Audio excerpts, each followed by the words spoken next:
Assalamualaikum warahmatullahi wabarakatuh. Waalaikumsalam warahmatullahi wabarakatuh.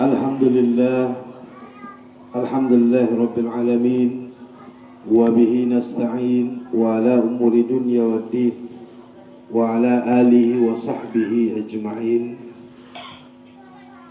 Amma ba'd.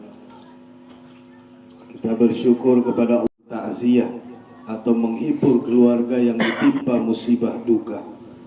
Dan semoga kita yang hadir pada malam hari ini menjadi orang-orang pilihan Allah Subhanahu wa taala. Amin. Salawat dan salam senantiasa kita kirimkan kepada junjungan kita Nabi Allah, Nabi akhir zaman, yakni Rasulullah Muhammad sallallahu alaihi wasallam, sebagai suri tauladan terbaik untuk kita umat Islam. Dan insya Allah beliau adalah pembawa cahaya penerang langit dan bumi. Dan insya Allah kita semua akan mendapatkan syafaatnya kelak di yaumil akhir. Amin, amin ya rabbal alamin. Yang saya hormati Bapak Kepala Desa beserta jajarannya, yang saya hormati imam masjid, tokoh agama, tokoh masyarakat, tokoh wanita, tokoh pemuda, tokoh bangunan gak usah disebut. Bapak Ibu jamaah ta'ziyah yang dirahmati Allah Subhanahu wa taala. Yang pertama, sebelum saya menyampaikan nasihat-nasihat tentang kematian, mungkin sebagian ada yang belum kenal.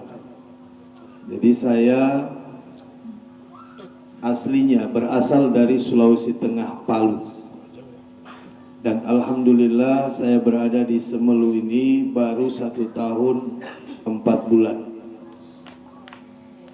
Dan istri saya asli orang Semelu, ponakan dari Panaska bin Kamar. Dan saya berdomisili tepatnya sekarang di Desa Linggi, di Pondok Pesantren Darul Aitami. Jadi mohon maaf kalau ada kata-kata saya yang mungkin tidak sesuai dengan ucapan-ucapan kita, mohon dimaklumi. Bapak Ibu jamaah ta'ziyah yang dirahmati Allah Subhanahu wa taala. Berbicara kematian tentunya kepada kita yang hidup. Gak mungkin kita berbicara kematian kepada orang yang mati, tapi kepada kita yang hidup. Karena kematian adalah merupakan nasihat bagi orang-orang yang hidup. Saat Siti Aisyah ditanya oleh para sahabat setelah Nabi SAW meninggal dunia, "Ya Aisyah, apa nasihat yang ditinggalkan oleh baginda Rasulullah SAW?" Maka Aisyah menjawab, Rasulullah meninggalkan kepada kita ada 2. Yang pertama, nasihat yang berbicara, dan yang kedua, nasihat yang diam. Kemudian sahabat bertanya lagi, apa nasihat yang berbicara? Nasihat yang berbicara adalah Al-Quran, sementara nasihat yang diam adalah kematian. Oleh sebab itu, kematian dimanapun dan menimpa siapapun, ini adalah merupakan nasihat bagi kita yang masih hidup. Karena kita sendiri tidak bisa menebak kapan datangnya waktu kematian itu pada diri kita.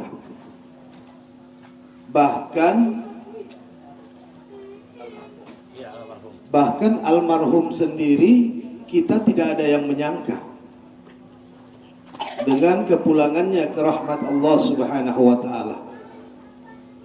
Oleh sebab itu Rasulullah SAW berpesan, Ista'idu lil maut, bersiap-siap untuk menghadapi kematian. Kira-kira saya mau nanya, yang hadir di sini udah siap nggak? Cuman 2 orang yang jawab. Ibu-ibu udah siap, Bu? Siap, Bu? Siap. Cuman 3 orang, berarti baru 5 orang. Yang di sana, yang anak-anak muda, siap nggak? Takut.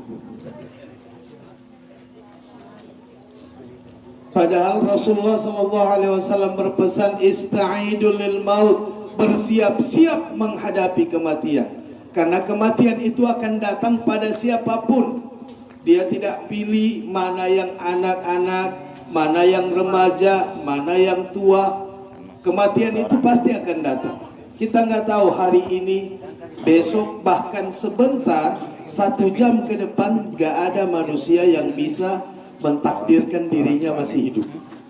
1 jam ke depan aja nggak ada yang bisa tahu kita masih hidup. Betul nggak, Bu? Nah, makanya saya pengen tanya, ibu-ibu yang di dalam udah siap nggak? Takut. Ada yang iya, ada yang belum. Yang di belakang sana belum. Terus kalau kita belum siap, kapan kita baru siap? Apakah ajal ini masih menunggu kita tobat? Ajal ini datang kepada kita, nggak tunggu kita nanti kita sholat, udah rajin sholat, kita udah tobat, baru ajal datang. Enggak, ajal nggak memilih-milih. Dia datang kepada siapapun. Kadang-kadang orang yang lagi main kartu, plak, mati. Yang lagi minum minuman keras, tiba-tiba mungkin ditikam, ditusuk orang, mati. Yang lagi naik Honda kencang-kencang, tiba-tiba tabrakan di jalan, mati. Gak ada yang bisa kita tahu. Bahkan ada kawan kita yang mungkin semalam kita lagi asik bercanda-canda, tiba-tiba besok pagi kita dengar udah meninggal. Nah, oleh sebab itu ista'idu lil maut, ini kita disuruh, diperintah oleh Rasul untuk senantiasa mempersiapkan diri menghadapi kematian. Kalau mulai dari sekarang kita nggak mempersiapkan diri, apa yang akan menjadi bekal kita? Karena saat kita mau masuk ke liang lahat, dimasukkan ke dalam liang lahat, ini merupakan kubur, adalah merupakan terminal terakhir daripada kehidupan dunia. Dan dunia adalah, kubur merupakan terminal awal untuk menuju akhirat, dan dunia merupakan terminal akhir daripada kehidupan.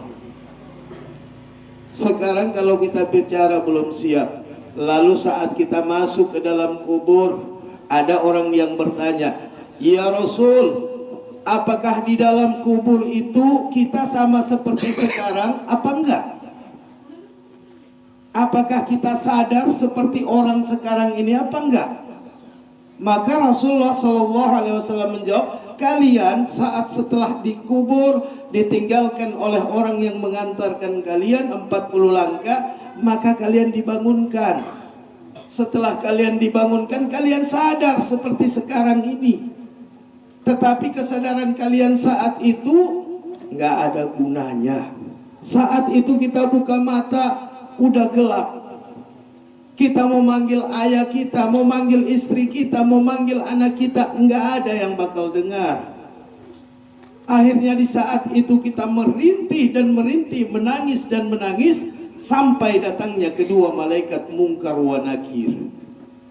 Bahkan kalau di dunia mungkin belum ada kita lihat orang yang menangis keluar air mata darah. Tetapi saat kita di dalam kuburan, disitulah akan keluar air mata darah. Kita nangis, kemana harus kita minta tolong? Kita manggil ayah kita, beliau nggak dengar. Kita panggil ibu kita, nggak dengar. Panggil anak kita, adik kita, istri kita, atau suami kita, nggak ada satu orang pun yang bisa menolong kita setelah kita di dalam kubur. Lalu malaikat akan bertanya, "Man rabbuka?" Siapa Tuhanmu? Mampukah kita menjawab Allahu Rabbi kalau semasa hidup kita apa yang diperintahkan oleh Allah ataupun kita tidak pernah sujud kepada Allah Subhanahu wa taala, maka yakinlah siksa akan kita dapati. Manusia jikalau dia baik di kuburnya, dia selamat di kuburannya, insya Allah dia selamat di akhirat. Tapi kalau dikubur aja udah celaka, maka yakinlah celaka selamanya dia di akhirat. Bahkan Sayyidina Utsman bin Affan saat diceritakan siksanya api neraka, beliau biasa-biasa aja. Tapi saat diceritakan tentang siksaan kubur, Sayyidina Utsman bin Affan pingsan sampai 3 kali. Ditanya, "Ya Utsman, kenapa engkau pingsan saat diceritakan kubur, sementara siksaan yang pedih itu ada di neraka?" Apa kata Sayyidina Utsman? "Memang benar, neraka itu lebih dahsyat daripada kubur. Tapi aku belum bisa menentukan apakah aku selamat di kubur. Apakah aku bisa melewati siksa-siksa yang ada di dalam kubur? Oleh sebab itu, maka kita senantiasa mempersiapkan diri, ista'idu lil maut, sebelum kematian itu datang menjemput kepada kita." Kemudian kita akan ditanya oleh malaikat maut, malaikat Munkar wa Nakir, "Man nabiyuka?" Siapa nabimu? Kalau semasa hidup kita apa yang diajarkan oleh baginda Rasul, bahkan Rasul mengajarkan sunnah-sunnahnya, malah kita sendiri yang menginjak-injak. Hari ini orang banyak tahu sunnah Rasul itu kapan? Kalau udah malam Jumat, mereka mulai update status, buat status baik di FB, di WA, di Instagram, di Twitter. Mereka upload malam Jumat, malam sunnah. Dalam pikiran mereka untuk hubungan suami istri. Yakin apabila ada orang bicara seperti ini, maka mereka telah menghina baginda Rasulullah sallallahu alaihi wasallam. Rasulullah malam Jumat itu memperbanyak ibadah. Rasulullah itu setiap malam Jumat beliau beribadah sebanyak-banyaknya. Karena kenapa? Disampaikan bahwa hari Kamis sore itu setelah selesai sholat asar, malaikat itu akan turun untuk mengambil doa-doa kita sampai dengan Jumat sore. Maka Rasulullah menggunakan untuk banyak beramal, untuk banyak melakukan ibadah kepada Allah agar doa-doanya diangkat oleh Allah. Tapi kita hari ini kalau malam Jumat sunnah Rasul, sunnah Rasul, sunnah Rasul. Kalau ada orang yang mengatakan malam Jumat itu sunnah Rasul dengan fikirannya masalah hubungan, maka bisa jadi dia telah menghina baginda Rasulullah sallallahu alaihi wasallam. Hadirin jamaah ta'ziyah yang dirahmati Allah Subhanahu wa taala. Kemudian kita akan ditanya, "Ma imamuka?" Siapa imam? Mampukah kita menjawab Al-Quranul Karim, imam kita? Kalau semasa hidup kita Al-Quran gak pernah kita baca, kalau semasa hidup kita Al-Quran ada dibacanya nanti setahun sekali, Al-Quran ada tapi tidak pernah kita mau dalami, tidak pernah kita mau pelajari.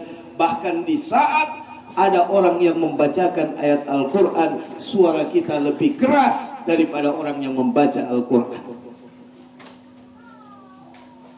Berarti kita tidak menghormati Al-Quran, maka tidak akan mampu kita menjawab imam kita adalah Al-Quran. Kemudian kita akan ditanya kembali lagi, ditanya, "Ma ihwanuka?" Siapa temanmu? Kalau semasa hidup kita nggak mau bergaul dengan orang-orang yang baik, Kita bergaul dengan tukang gosip. Ada di sini, Bu? Nggak ada ya? Bergaul dengan tukang gibah, bergaul dengan ini, bergaul dengan itu. Nggak mau bergaul dengan orang yang baik. Nggak mau, kalau ada orang yang baik menyampaikan, apa kata dia? Nggak usah. Dia tuh kalau kita bergaul banyak kali ceramahnya. Atau enggak ada teman yang lagi menasehati kita, apa kita jawab? Kalau mau ceramah jangan di sini, di masjid. Ada biasanya gitu ya Pak. Oleh sebab itu cari teman, cari kawan yang bisa mengingatkan kita kepada Allah Subhanahu wa ta'ala. Bapak Ibu jamaah takziah yang dirahmati Allah Subhanahu wa ta'ala, ini baru pembukaan. Kira-kira kalau bahas ini biasanya sampai 4 jam, sanggup? Sanggup? Tapi kalau nonton bola, tunggu bola, sanggup? Misalnya ada Liga Champion, bentar kemarin malam MU main, sanggup nonton sampai jam 3. Tapi kalau duduk di tempat takziah, duduk ceramah, matanya tertutup, mulutnya nguap. Ada yang kayak gitu? Gak ada ya? Saya pengen cerita sebuah kisah. Jadi ini kisahnya saat itu ada seseorang yang meninggal dunia. Kemudian Rasulullah memerintahkan Sayyidina Abu Bakar untuk mengurusi jenazahnya. Setelah mengurusi jenazahnya, kemudian dimandikan, dikafani, setelah itu disolatkan. Saat itu Sayyidina Abu Bakar menjadi imam. Begitu beliau mengangkat takbir Allahu Akbar, tiba-tiba si mayit yang ada di depan beliau, kain kafannya bergerak-gerak. Sayyidina Abu Bakar dalam pikirannya, ini mau lanjut apa enggak saya sholat. Akhirnya semakin hari semakin bergerak-gerak itu di dalam kain kafannya. Maka dibukalah kain kafan, dihentikan sholat, dibuka kafan. Begitu dibuka, ternyata di dalam kain kafan ada seekor ular yang lagi melingkar di badannya si mayit. Padahal waktu dikafani nggak ada ular. Tapi begitu mau disolatkan ada ular. Ada ular. Ular itu lagi menggigit mata orang itu, menggigit kupingnya. Pokoknya hancur badannya ini dilingkar ular, kemudian digigit sama ular. Maka saat itu Sayyidina Abu Bakar mencari seekor sepotong kayu, tiba-tiba mau dipukul ular tersebut. Begitu mau dipukul, dengan izin Allah ular itu mengucapkan asyhadu an la ilaha illallah wa asyhadu anna Muhammadar Rasulullah. Kemudian kata ular, wahai Abu Bakar, ketahuilah, jangan engkau memukul aku. Jangan engkau pukul aku wahai ular, wahai Abu Bakar, karena aku diperintahkan oleh Allah menyiksa orang ini dari dunia sampai akhirat. Abu Bakar terkejut, kemudian bertanya, wahai ular, apa dosa orang ini sehingga engkau menyiksanya? Maka dengan tegas ular tadi menjawab, ketahuilah Abu Bakar, dosa orang ini ada 3, sehingga aku diperintahkan oleh Allah untuk menyiksanya. Lantas Abu Bakar tanya, apa dosa orang ini? Yang pertama, beliau selalu memandang remeh sholat. Ini dosa pertama, karena beliau selalu memandang remeh sholat. Padahal kita tahu as-sholatu imaduddin, sholat adalah tiangnya agama. Nah, ini orang selalu memandang remeh sholat, selalu menunda-nunda sholat, nanti aja, nanti tua aja baru sholat. Orang lagi asik, orang lagi azan di masjid, beliau asik di depan komputer, komputer, asik di depan HP, nanti aja sholat bentar aja. Maka ini hati-hati. Jangan kita sampai mendapatkan fawailul lil musallin, orang-orang yang rugi di dalam sholat. Maka kita memandang enteng kepada sholat, maka orang tadi disiksa oleh ular tersebut. Di sini udah ada yang disiksa nggak sama ular? Belum pernah. Belum pernah ada kejadian dalam kain kafan ada ular. Belum ada. Insya Allah nggak ada. Tapi hati-hati, kalau kita menganggap remeh sholat, maka yakinlah pasti itu akan datang kepada kita. Kemudian kita menganggap enteng sholat, padahal sholat ini adalah merupakan suatu kewajiban kepada kita bagi setiap umat Islam. Dengan sholat kita bisa terhindar dari hal-hal yang berbau kemaksiatan. Apatah lagi anak-anak muda saat ini. Kalau dia rajin sholat, insya Allah, Allah itu senang kepada orang-orang tua yang melaksanakan sholat. Tapi Allah lebih cinta kepada anak-anak muda yang senantiasa berada di masjid. Bahkan di akhirat sana dijanjikan ada 7 golongan yang dinaungi oleh Allah saat matahari ini sejengkal dari kepala. Salah satunya pemuda dan remaja yang senantiasa taat kepada Allah Subhanahu wa ta'ala. Oleh sebab itu sholat. Kalau belum tahu sholat, belajar. Belum bisa sendiri, ikut di masjid, ikut imam. Karena ada kejadian, orang belum tahu dia sholat, tapi ingat, kalau mau belajar sholat, minta televisi dimatikan, HP dimatikan. Itu kalau sholat, supaya kita nggak terganggu. Ada satu kejadian, beliau lambat ke masjid. Tiba-tiba udah waktu sholat, akhirnya kata dia, udah sholat di rumah aja. Begitu dia sholat di rumah, sholatnya di samping televisi. Dia angkat takbir, Allahu Akbar, Bismillahirrahmanirrahim, Alhamdulillahirabbil alamin, Ar-Rahmanirrahim, Maliki Yaumiddin. Pas sampai di situ, anaknya nyetel televisi lagu India. Anaknya mutar televisi, boleh colia, boleh canggena. Dia langsung nyambung, iya karena budu, wa iya karena nasta'in. Na'udzubillah, na'udzubillah. Sholat di samping televisi, orang putar lagu India, dia ikut lagu India. Atau enggak ada cerita klasik 3 orang yang belajar sholat. Begitu belajar sholat, yang satu jadi imam, 2 makmum.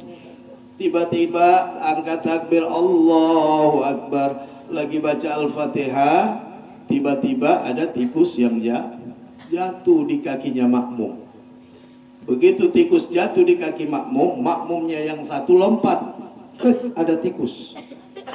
Makmum yang sebelahnya bilang, wih, kalau orang sholat nggak boleh ngomong. Udah berapa yang batal sholatnya? 2. Imam diam-diam nyambung, untung aku enggak.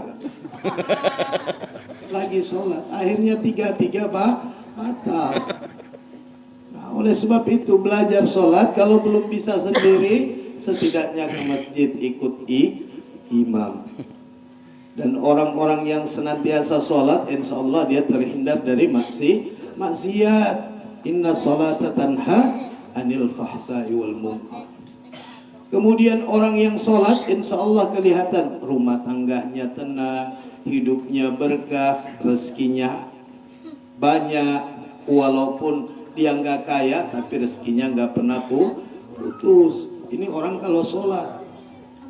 Tapi kalau orang nggak sholat, lihat aja, rumah tangganya kacau, susah cari pekerjaan, semua urusannya pasti nggak beres. Tapi orang yang sholat, sholatnya juga dengan hati.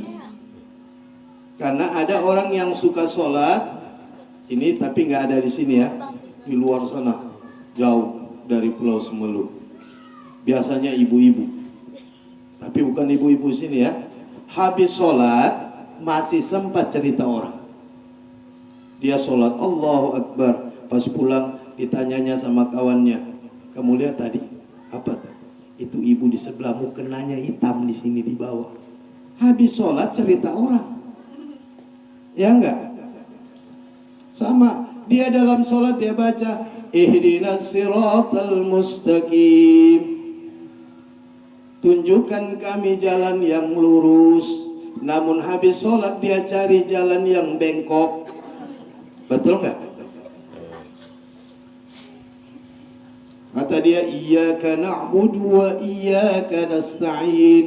Hanya kepadamu kami menyembah dan hanya kepadamu kami mohon pertolongan.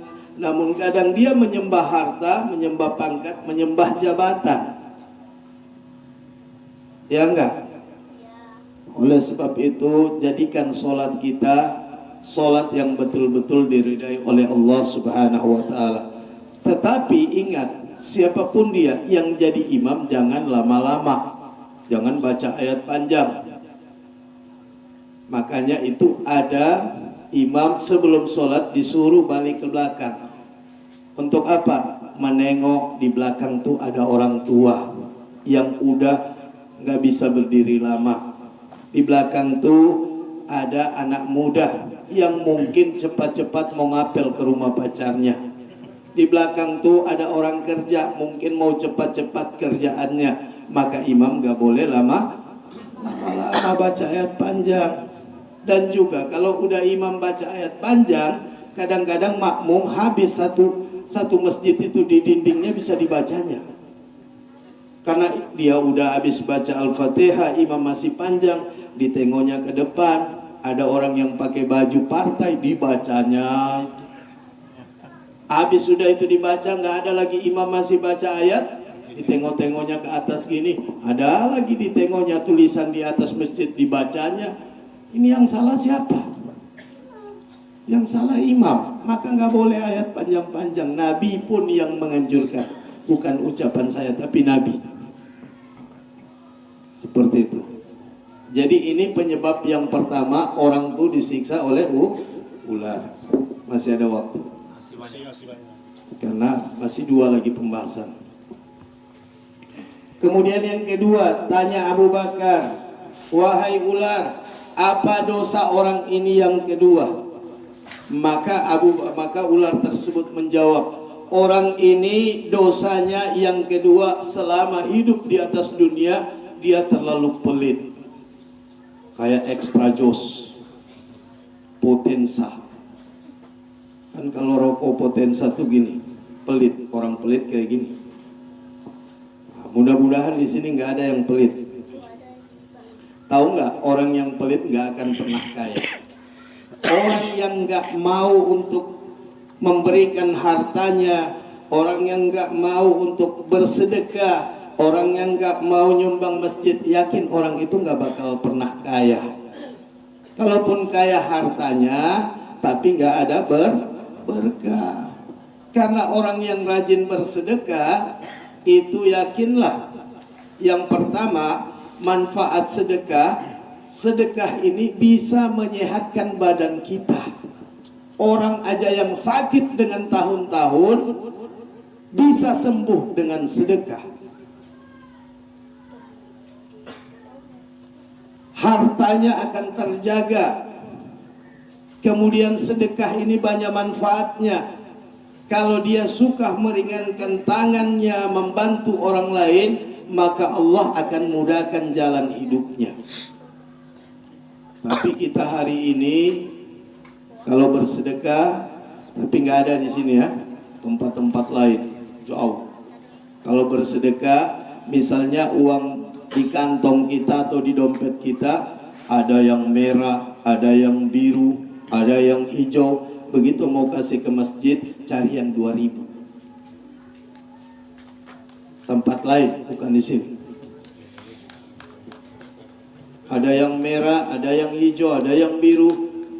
Begitu mau ngasih, cari mana yang paling udah apa namanya, paling kecil, itu yang dikasih ke masjid. Nanti malaikat bilang emangnya surga itu 2000. Ya enggak? Orang kalau untuk bersedekah kadang malas, kadang takut. Datang orang minta sumbangan, orang mau apa namanya, ada kegiatan atau sumbangan, kami ini dari panitia ini, dari masjid ini mau minta sedikit keikhlasannya. Apa kata dia?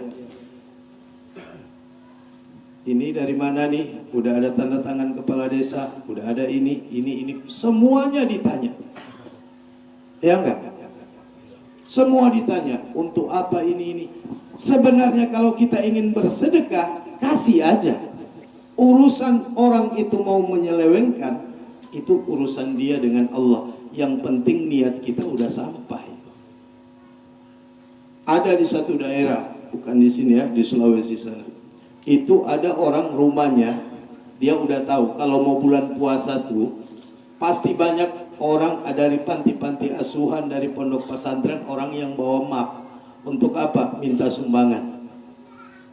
Jadi udah ketahuan. Setiap tahun mau masuk puasa tuh dia taruh tulisan di depan rumahnya, awas ada anjing galak. Akhirnya setiap tahun gitu. Apa kata orang? Rupa-rupanya dia itu peternak anjing ya. Tiap tahun ada anjing galak, tiap tahun ada anjing galak. Ternyata dia pelit, gak mau ngasih. Nah ini hati-hati. Ada juga orang kayak gini. Saya misalnya di sini, saya udah tengok ada anak-anak yang bawa map, mampir di rumah depan. Kemudian tiba-tiba ada anaknya sampaikan. Nah, kalau itu orang kesini nanti bilang bapak nggak ada ya, pasti orang tuh minta sumbangan. Oh ya udah. Tiba-tiba orang keluar dari sana, mampir sini, assalamualaikum. Anak tuh yang jawab, waalaikumsalam pak. Bapakku bilang dia nggak ada. Coba. Akhirnya orang tadi nengok-nengok gini, pas nengok gini di pintu tengah tuh ada gorden kan, kelihatan kakinya ayahnya. Apa kata orang? Dek, nanti kasih tahu ayahmu kalau dia pergi bawa kakinya ya.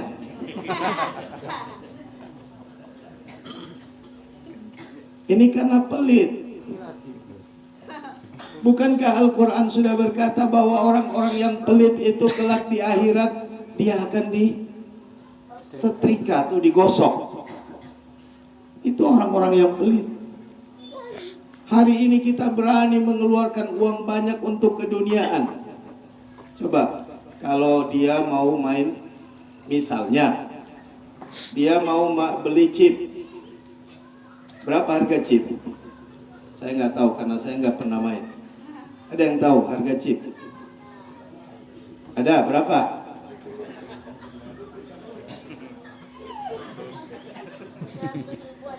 Seratus?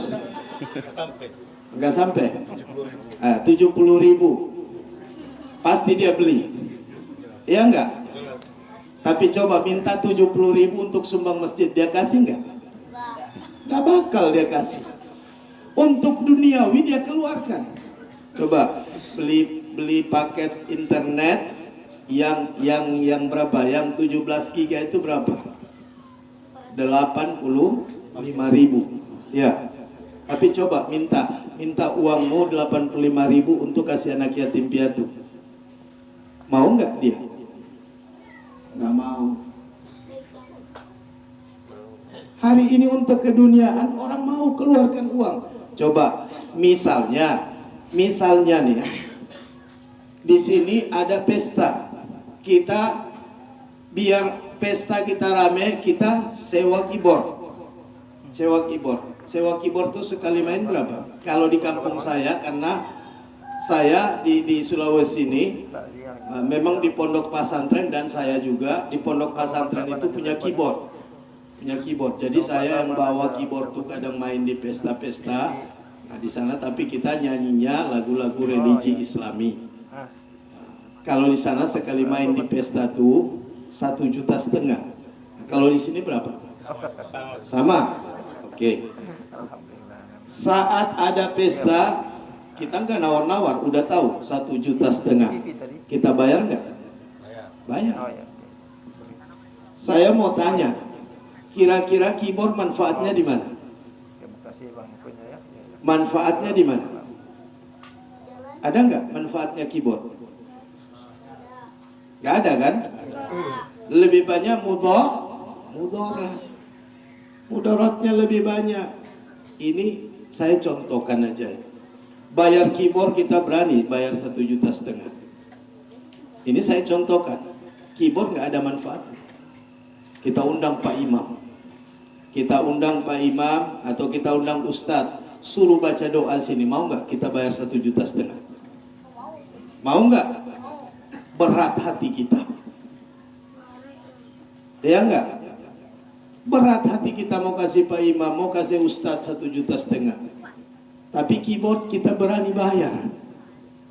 Ada orang gini, burung, tahu burung beo? Burung yang bisa ngomong. Burung itu kalau bisa ngomong, begitu itu burung baru mengucap Assalamualaikum, harganya sampai 20 juta. Bahkan sampai 50 juta. Baru bisa bilang Assalamualaikum. Tapi Ustadz bebusa mulutnya, beotot kakinya. Begitu pulang 50.000. Bukan nyinggung ya. Dan saya nggak minta juga. Ini contoh aja, contoh. Tuan rumah jangan tersinggung. Ini contoh. Burung yang baru bisa bilang Assalamualaikum, harganya 20 juta. Ustadz bebusa mulutnya ngomong, beotot kakinya berdiri, 50.000. Mana yang mahal, Ustadz apa burung? Mana yang mahal?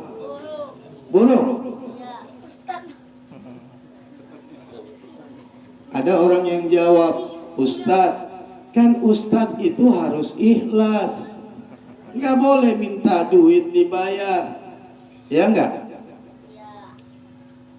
Nanti Ustadz jawab, waktu Ustadz sekolah ke Mesir, Ustadz sekolah ke Jawa, di sana Ustadz tuh kalau mau beli buku di toko bilang untuk apa? Belajar agama. Udah bawa aja gratis.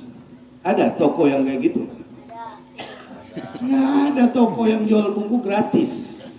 Di pondok di Jakarta, alhamdulillah 3 tahun di sana, per bulannya 7 juta lebih. Pondok pesantren 7 juta lebih per bulan. Ada pondok bilang gak usah bayar, kan antum belajar agama gak usah bayar. Ada ustadz-ustadz yang ngajar gak dibayar, ada. Mana mau di pondok pesantren aja di Linggi, mau nyari ustadz untuk belajar hadis, tanya dulu berapa gajinya. Saya sempat memimpin 1 bulan lebih, cari ustadz untuk ngajar sana. Ustadz berapa gajinya? Tanya dulu gaji. Karena mereka dari sini mau ke sana pakai minyak. Ya enggak? Kemudian mereka tinggalkan anak istri, pasti mau makan. Seperti itu. Oleh sebab itu, kalau kita belum mampu memberikan sesuatu kepada orang lain, walaupun cuman senyum, tabassumuka fi ahi sadaqah. Senyummu di hadapan keluargamu, di hadapan temanmu, itu adalah sedekah. Kalau kita belum mampu memberikan kepada orang lain, senyum aja. Tapi ingat, senyumnya harus senyum yang manis. Jangan senyumnya senyum sinis. Jadi sebelum sebelum mau senyum sama kawan, sama tetangga, sama saudara, latihan dulu di rumah senyumnya. Tapi kalau senyum mau latihan, tutup jendela kamar. Nanti kita latihan senyum di cermin, kita senyum-senyum, akhirnya lewat tetangga, dilihatnya kita dari jendela. Itu kenapa? Udah lama kayak gitu, senyum-senyum sendiri. Jadi makanya senyum. Kalau kita belum mampu memberikan sesuatu kepada orang lain, senyum. Kalau enggak, singkirkan duri di jalan, bantu dia dengan semampu kita. Kalau misalnya ada orang yang datang minta sumbangan, belum ada duit kita, maka ajak dulu dia, berikan dia air putih, mungkin dia capek. Ini adalah sedekah. Jangan dia baru depan pintu kita udah bilang gak ada tuan rumah, padahal dia sendiri tuan rumah. Nah, ini sedekah. Maka oleh sebab itu yang kedua, perbanyak sedekah. Kemudian yang terakhir, dosa orang ini disiksa oleh ular tadi. Yang terakhir, apabila dia mendengarkan kebaikan, kemudian dia tidak mengambil pelajaran dari kebaikan, dan dia membenci kepada orang-orang yang menyampaikan kebaikan. Ini yang ketiga. Jadi dia mendengarkan kebaikan, dia tidak mengambil pelajaran. Kemudian dia membenci lagi kepada orang-orang yang menyampaikan kebaikan. Tahukah kalian, Rasulullah sallallahu alaihi wasallam bersabda, apabila kalian mendengar kebaikan, kemudian kalian benci atau kalian ejek orang yang menyampaikan kebaikan, maka sama dengan kalian telah mengajak perang dengan Allah Subhanahu wa ta'ala. Jadi apabila kita nggak mau mendengarkan kebaikan, maka setidaknya nggak boleh mengejek. Setidaknya kita, kalau memang kita nggak mau ngambil pelajarannya, ya udah nggak usah. Ini kita ngejek, apa Ustadz tuh? Siapa yang ngundang Ustadz? 3 pembahasannya, 3-3 saya yang kena. Nanti disalahkan bapak yang ngundang.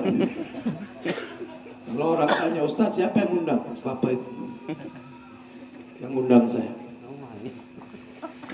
3-3 pembahasan, saya semua kena Pak Ustadz. Mudah-mudahan di sini nggak ada yang tersinggung. Insya Allah. Ada yang tersinggung?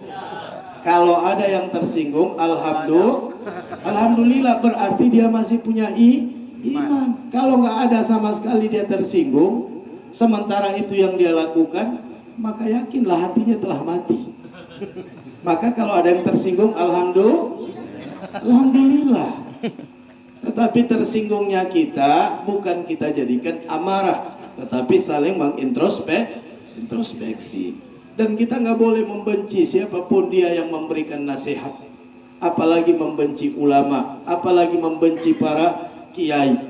Hari ini harus kita muliakan mereka, muliakan para ulama. Karena kalau bukan para ulama, kalau bukan karena orang-orang yang berilmu di kampung kita, kalau nggak ada lagi azan di masjid, orang yang ngazan di masjid, maka yakinlah kampung kita akan mendapat bencana.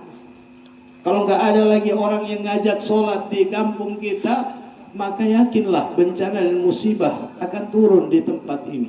Maka kita bersyukur, hormati orang-orang yang berilmu, hormati Pak Imam, hormati Imam Ciknya, hormati siapapun. Ini kadang-kadang hari ini ya, hari ini kita lihat di mana aja, bukan cuma di sini, di Sulawesi gitu. Itu kadang-kadang yang menikahkan, misalnya di kampung nih, misalnya yang menikahkan Pak Imam, itu Pak Imam. Kalau di sini siapa yang menikahkan? Misalnya di kampung ada Pak Imam juga. Tapi kita lihat nggak ada penghargaan sama Pak Imam. Begitu pestanya, resepsi, sebelum acara ini kita sudahi, maka kita mengundang Bapak Dr. Andus ini, profesor ini, untuk foto bersama. Ya enggak? Untuk mengabadikan momen ini, kita undang ini Dr. Andus ini dan segala macam untuk foto bersama. Ya enggak? Begitu. Tapi belum pernah saya lihat untuk mengabadikan foto ini kita undang Pak Imam untuk foto bersama. Belum pernah ada saya dapat di Sulawesi maupun di sini. Ada nggak kayak gitu? Pak Imam setelah habis nikah udah selesai. Nggak ada dihormati Pak Imam. Ya nggak? Nggak ada Pak Imam. Udah pulang Pak Imam. Nah padahal kalau bukan mereka, apakah kawin anak kita? Apakah nikah anak kita? Maka hormati mereka. Kalau bukan mereka siapa lagi? Kalau di kampung kita nggak ada lagi Pak Imam, nggak ada lagi Pak Ustadz, nggak ada lagi muazin, nggak ada lagi khatib, maka yakinlah kampung itu Allah akan angkat keberkahannya dan akan ada musibah di dalamnya. Kita harus mengidolakan para ustadz-ustadz kita, kiai-kiai kita, Pak Imam kita. Hari ini anak muda kalau ditanya siapa idolamu? Artis. Ya. Kalau bintang sepak bola, Ronaldo, Messi, Neymar, apa lagi? Dybala. Oh, tahu kan Dek? Coba Ustadz mau tanya sama Ade ini. Dek, tahu Upin Ipin? Tahu? Tahu. Tapi kalau Hasan Hussein tahu nggak? Hasan Hussein tahu nggak? Nggak tahu. Ini anak-anak kita. Kalau Upin Ipin tahu, pemain bola tahu, tapi tanya cucunya baginda Rasul nggak tahu.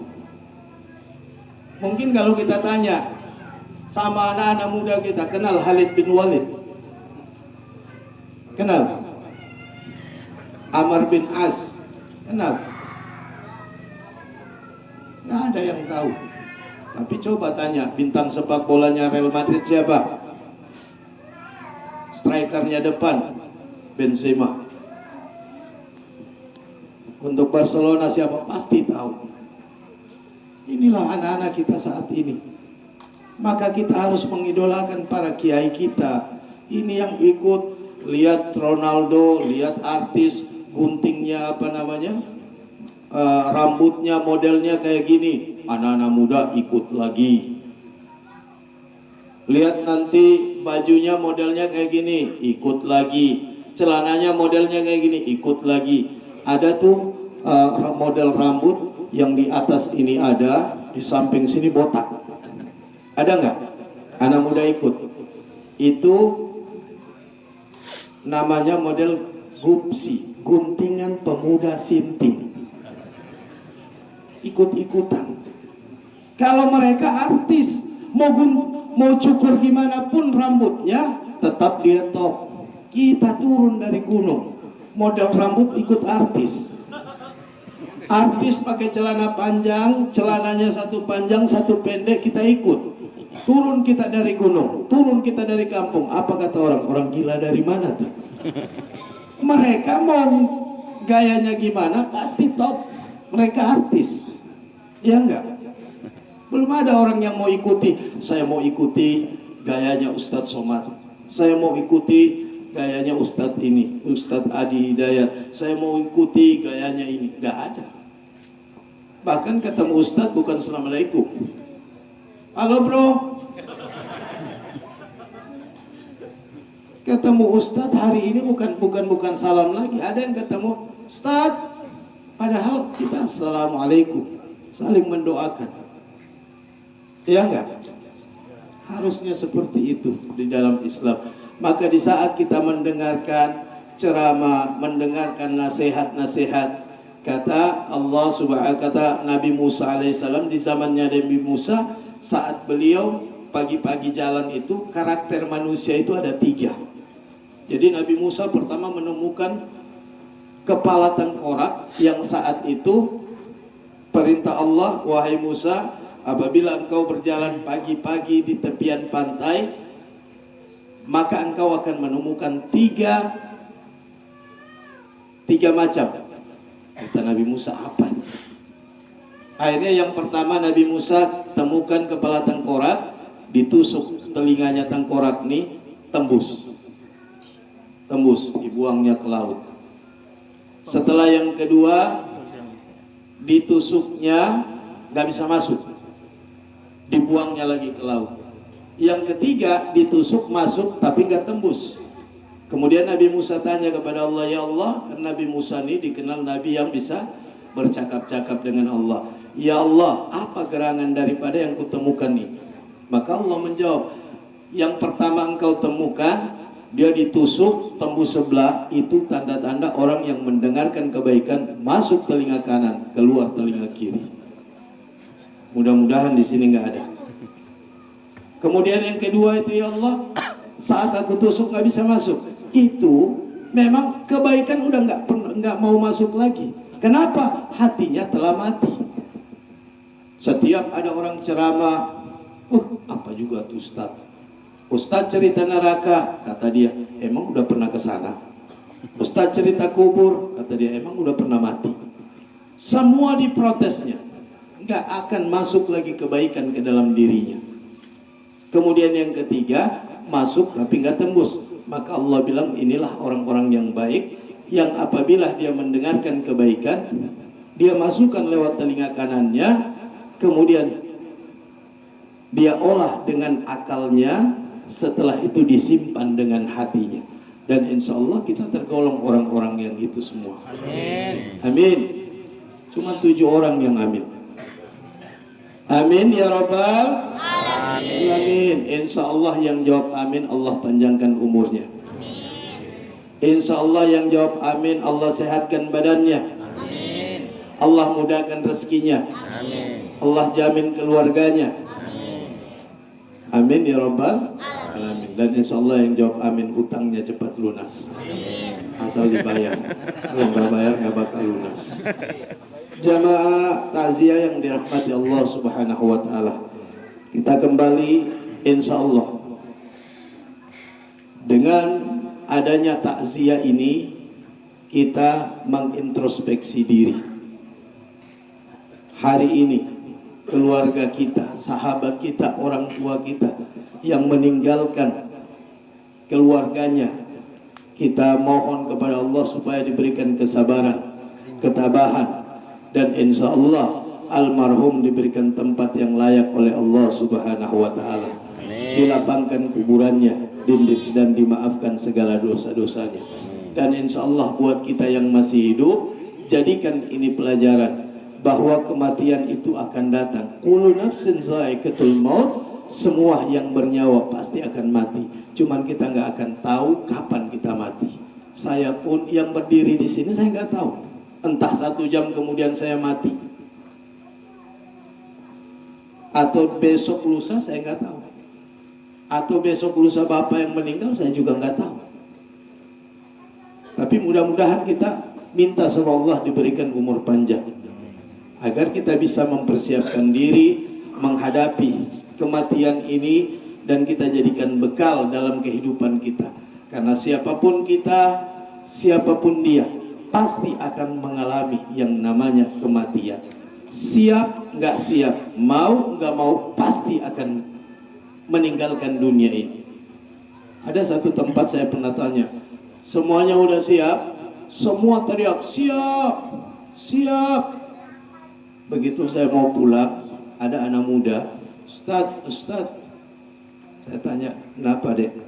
Katanya, Ustadz minta maaf. Kenapa? Tadi suara saya itu yang paling kencang. Saya teriak siap, padahal saya belum siap, Ustaz. Saya tanya kenapa? Ustaz, saya belum kawin, saya belum nikah, Pak Ustaz.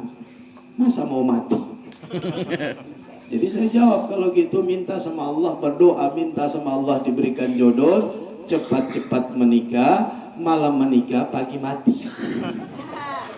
Kata dia, enggak juga kayak gitu, Pak Ustaz. Kan habis nikah saya belum punya anak.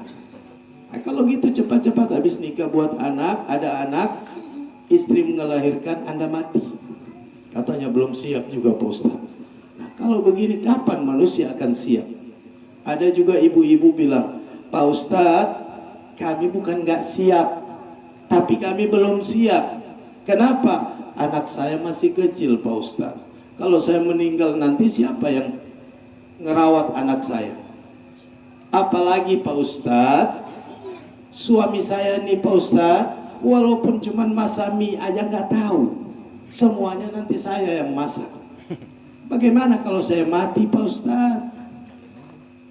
Yang saya takut kalau saya mati dia kawin lagi Pak Ustadz. Sedangkan masih hidup gini dia suka inbox, suka chat-chat Pak Ustadz. Ada di sini kayak gitu? Ada Bu yang suaminya kayak gitu? Ada? Ibu-ibu nggak mau jawab. Bapak-bapak ada Pak? Ada? Ada. Alhamdulillah bapak-bapak jujur. Jadi semoga kita di sini bisa mempersiapkan diri. Orang kaya mati, raja-raja mati, orang miskin mati, semua pasti akan mati. Dan kalau kita mati nggak ada yang bisa diandalkan, nggak ada yang bisa kita bawa kecuali amal kehidupan kita dalam dunia ini. Kalau kita baik sama orang-orang, insya Allah Allah akan mencatat dan menjadikan suatu kebaikan.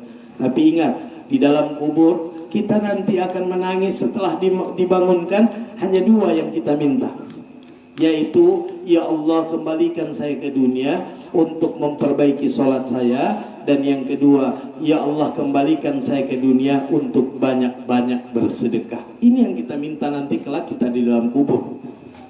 Ini menurut Rasulullah SAW. Jadi saat kita dibangunkan, hei manusia bangun. Begitu bangun, kita lihat gelap, kiri kanan gelap, kita nangis, minta sama Allah, ya Allah kembalikan aku ke dunia untuk memperbaiki sholat. Ya Allah kembalikan aku ke dunia untuk memperbaiki sedekahku, untuk memperbanyak sedekah. Karena orang yang banyak bersedekah, sedekahnya akan membawa dan menolong dia di dalam kuburnya. Amin, amin, amin ya rabbal alamin. Jamaah ta'ziyah yang dirahmati Allah subhanahu wa ta'ala, sebenarnya masih ingin panjang lebar, tapi sayang, sungguh sayang, banyak yang udah ngantuk mungkin ya, dan udah capek mungkin seharian kerja. Dan juga di dalam suatu pepatah bahwa tuan rumah harus menghormati tamu, tapi tamu juga harus tahu diri. Maka saya pun harus tahu diri. Sampai di sini aja ceramah saya, nasihat saya, insya Allah kalaupun ada ucapan-ucapan saya yang salah, yang menyinggung perasaan bapak dan ibu, mohon dimaafkan. Betul-betul ikhlas Pak, dimaafkan. Ikhlas. Jangan nanti saya pulang dihadang di depan. Ustaz tadi yang nyinggung-nyinggung ya. Jadi semoga kita saling memaafkan, dan insya Allah kalaupun ada kebenaran itu datangnya dari Allah subhanahu wa ta'ala, dapat kita amalkan dalam kehidupan kita sehari-hari.